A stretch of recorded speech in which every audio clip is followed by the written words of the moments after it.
గుంటూరు జిల్లా తాడేపల్లి మండలం ఉండవల్లి వద్ద వైసీపీ నేతలు తమపై దాడి చేశారంటూ టీడీపీ నాయకులు పోలీస్ స్టేషన్లో ఫిర్యాదు చేశారు.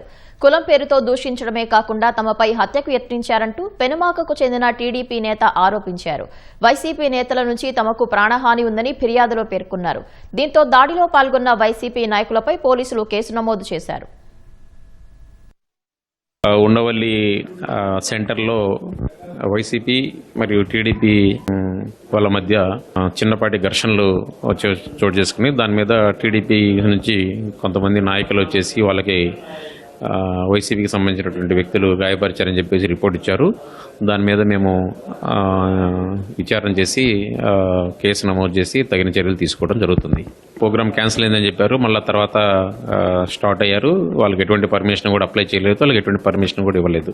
ముందస్తుగానే చెప్పాము మేము వాళ్ళకి, దయచేసి మీరు వాళ్ళ అండర్ ప్రాబ్లం క్రియేట్ అయ్యే సిచ్యువేషన్ ఉంది కాబట్టి రావద్దని చెప్పాము. అయినా కూడా వినకుండా వాళ్ళందరూ కూడా రావడం జరిగింది.